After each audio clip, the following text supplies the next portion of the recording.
In this video, we're having a look at the email service provider Mailerlite. So let's go.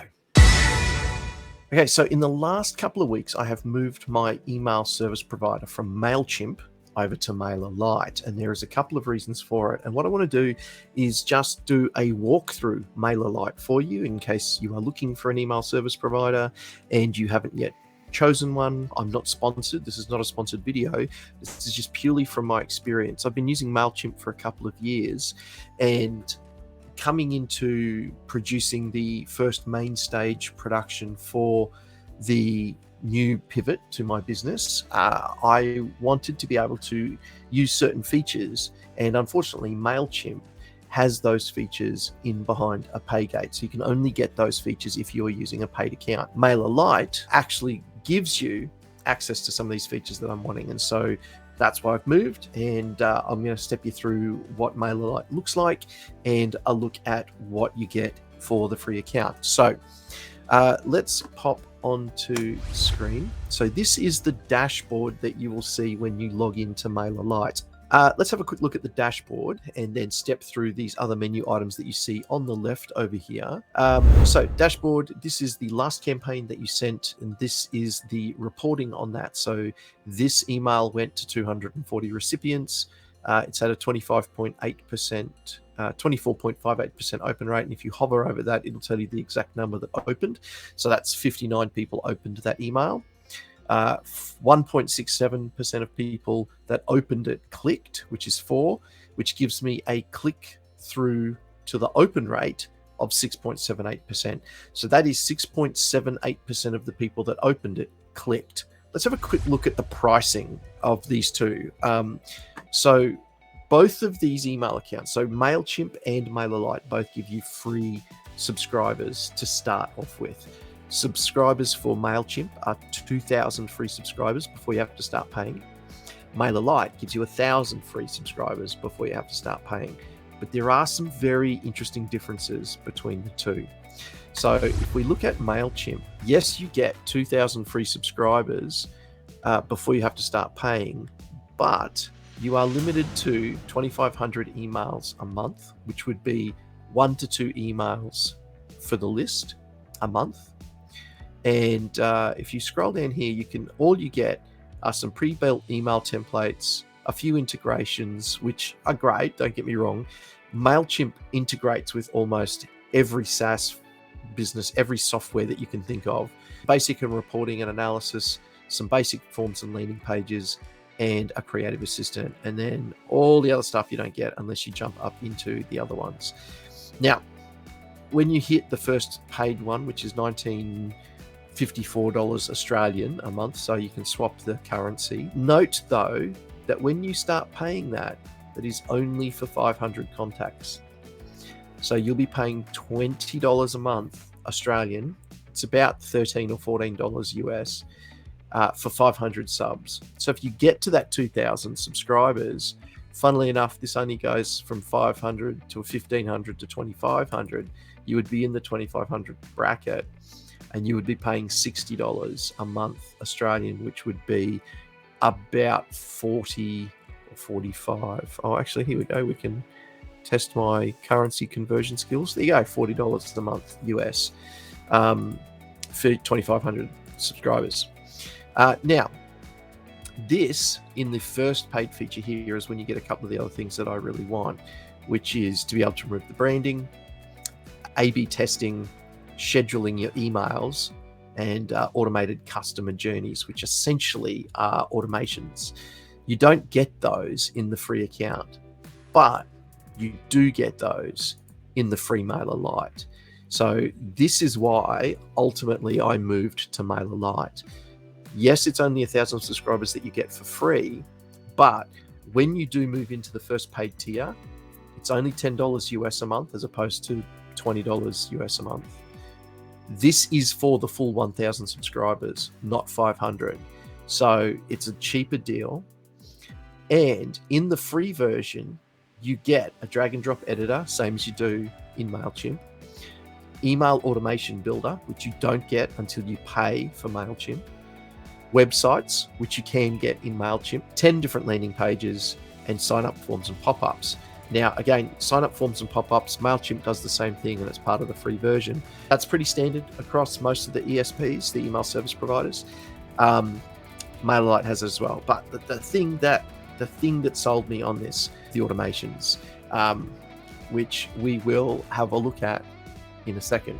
Let's get back into Mailerlite. So campaigns. So this is the emails that you send. So you can see here campaigns. It gives you an overview of the campaigns that you've sent, gives you a description of them, then the recipients, the open rate, the click-through rate, and the click-through to open rate. That's pretty straightforward. It's just a basic dashboard, and you can view the report in more detail, and it will actually show you who clicked through on that email so that you can start to look at who your most engaged subscribers are.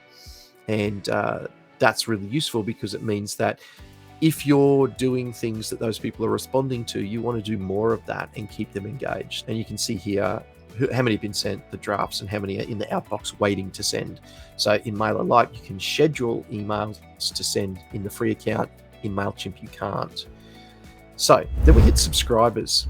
So this is actually my Mailerlite Classic, and I'm using this just as an example. This page looks exactly the same in the new Mailerlite, so you're not missing out on anything. I just don't want you to be able to see my email subscribers' email addresses, obviously, because of privacy concerns. So these are my test emails that I use. But in your subscriber section, you have some things that you can do, which are really great. You have segments, groups, fields, stats, and cleanup inactive. So segments and groups are two different types of subsections to your email list. A group is literally a group of people that you manually add to that group. Now, the All Subscribers group is a group that I created because when you install Mailerlite on your website, when it goes to connect it, it asks you which group you want the subscriber placed into. If you don't have a group created, nothing shows up. So you have to create a group. So I just created a group called All Subscribers. Everybody that subscribes will automatically be in the All Subscribers group, and then I will segment them further from that point. So groups are manual groups that you create. Segments are dynamic groups that you can create. You might want to have a segment of your group that says, create a list of the people that have opened the last 10 emails. And so every time you send an email, the last 10 emails changes by one email. The 11th falls off, the new one is added. And so you get this rolling list of people who are maintaining connection and engagement through your list. So if somebody has opened the last 10 emails and you send a new email, and by the deadline that you set in that segmentation setup, they have not opened the email, they will fall out of that list. The system will take them out and only show you the people that have responded to the most previous 10 emails. So you can imagine that you can set dynamic lists up like this for who's clicking through, who's the most engaged by click-through rates, who's the most engaged through open rates, and it'll give you a really good sense of the type of people that are responding to your emails. Very useful tool. Fields are literally your data fields. So that's, where you can see their email name, last name, company, country, your address, all that kind of detail. Stats are the basically summary of all your open rates and that sort of stuff. So that's just one place for it all to be. And this is really great, cleanup inactives, which is basically that it can automatically clean your list up for you if you have inactive subscribers. So as I mentioned earlier, inactive subscribers pull down your click-through rates. They pull down your open rates. You want to have the highest open rates and the highest click-through rates that you can get. So if you've got people on your list that are just sitting there doing nothing and they're not engaging with you at all in 6 months, well, not even opening an email, then there's a good chance that you don't need them on your list and they probably shouldn't be there. Really great tool, really useful tool to have. So that's subscribers. We'll pop back into our new version here. Forms, quite literally pop-up forms, landing pages, that kind of thing. Oh, no, they've changed landing pages to sites now. So your landing pages and your websites used to all be under forms, but they've changed that in the new version. So pop-ups, embed forms, and promotions. So you can create forms in here. You can then take shortcode from those or CSS code, and you can put that onto your website, and that form will then be usable on your website, and people can pop in their details and it will get shot straight across into your Mailerlite account. Awesome. Sites. This is now where you can create landing pages and websites, and literally websites, multi-page websites on Mailerlite. Amazing. And there's a whole bunch of templates that they have in there. So I've just been doing a little bit of playing with that. I don't want their landing pages. I was just looking at it so I could tell you exactly what's in there. There's a whole bunch of templates in there that are really great. Well, let's create a site real quick. Let's call it test 3. We'll just go a landing page because it'll give you the same sort of idea. Right, you pick a subscriber group that you want to be associated with that, so that when somebody signs up to that email through that landing page, that's the group that they'll be put into. But then check this out. Look at all these templates. There's a whole bunch of different templates here, right? So coming soon, digital product, email expert, e-commerce, new product, digital agency, ebook copywriter. And there are some really great, yes, it's in this page, quizzes. Really great fact that they've got a quiz template in here, which is awesome. And you can just see so many different templates. So a really great thing that you can have. And you might not necessarily want to create one of these pages on Mailerlite because you might have a website, but you can go here, look at these templates, and actually just get some great ideas for things that you could do on your own website. So great functionality, really great. And then automation. And this for me was the clincher that made me go, yes, I'm moving everything over to Mailerlite. This allows me to move people in and out of groups. This allows me to tag people, and this allows me to do certain things, and it's all automated. So the simplest form of automation would be a welcome email. So that'll be the first one here. So this sequence here, when people subscribe to my email list or when they make a purchase, they are instantly added to the all subscribers group. And this is probably the simplest workflow that you'll see. So when a subscriber joins the group, all subscribers send this email. There's nothing else to do. There's no follow-up sequence. There's nothing else there. Just send that email. So it's basically, you've signed up. Here's a welcome email that says, hey, welcome to Small Crown Productions. We're a community of people that create fun, exciting, engaging, family-friendly shows. Welcome to the party. I hope you have a great time.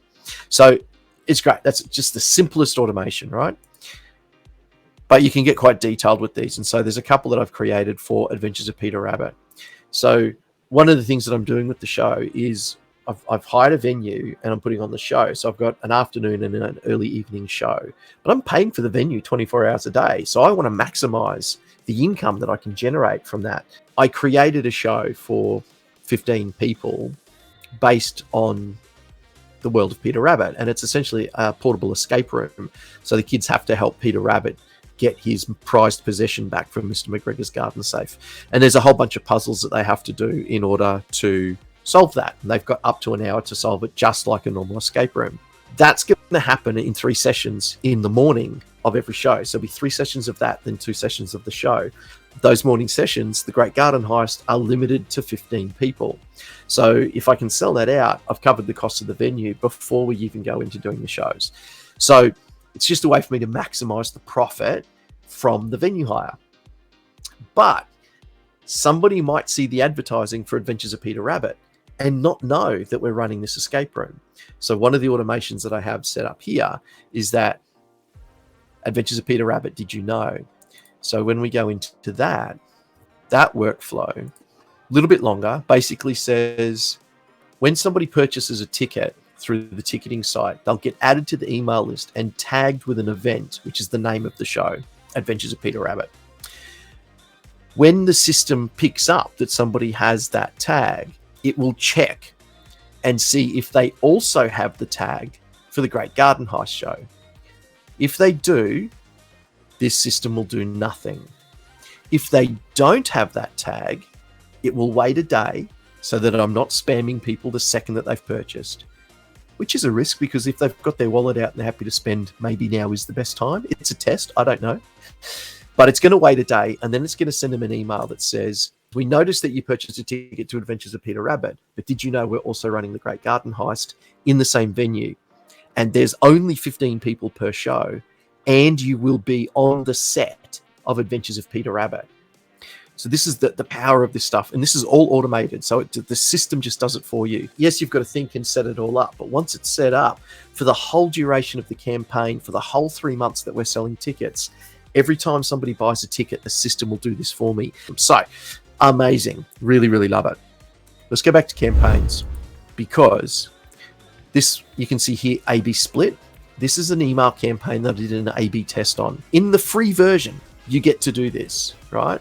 What it will do is, if you say you want to A/B test an email, what that means is that you want to send 2 versions of something to do with that email. So for me, with this first one, it was a different subject line on the email.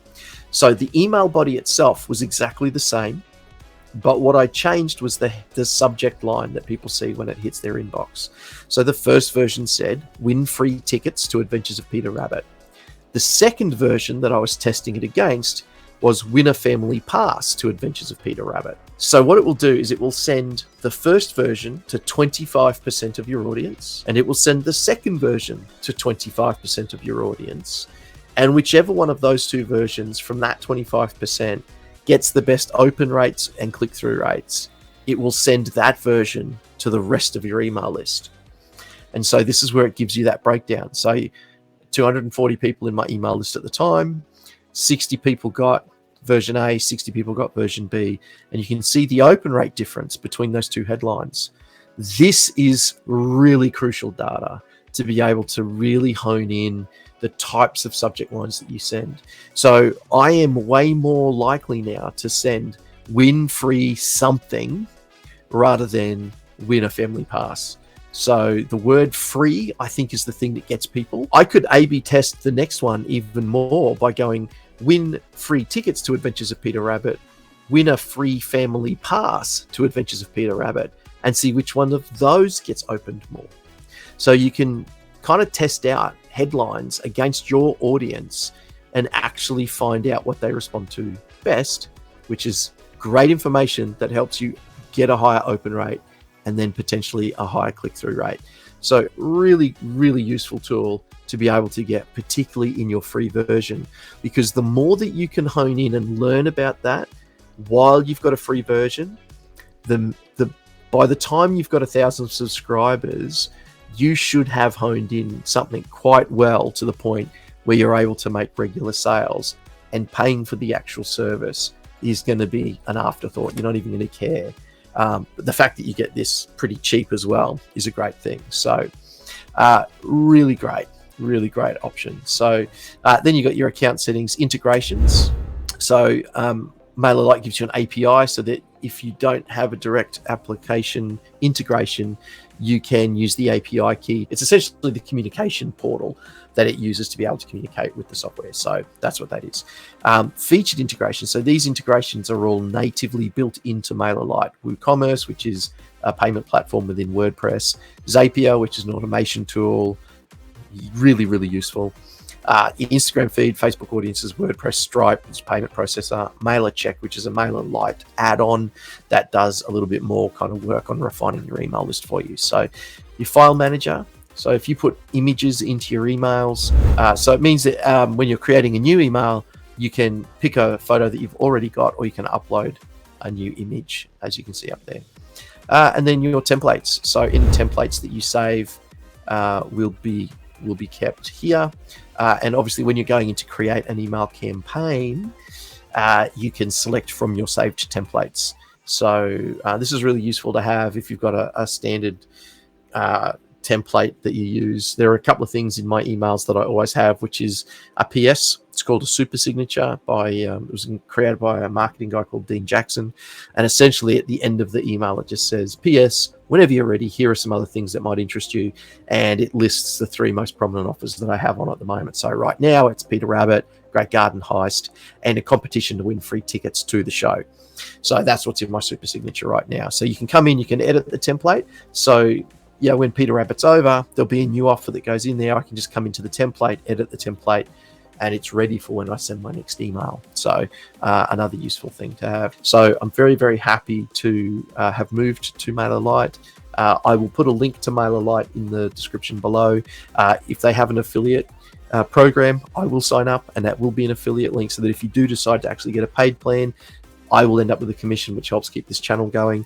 Yeah, there's Mailerlite. Hope that was of use to you, and thoroughly recommend that you like and subscribe to the video. Haha, almost forgot. And check out the other video that's about to pop up here, because there will be some very useful information for you in that one. I'll see you there.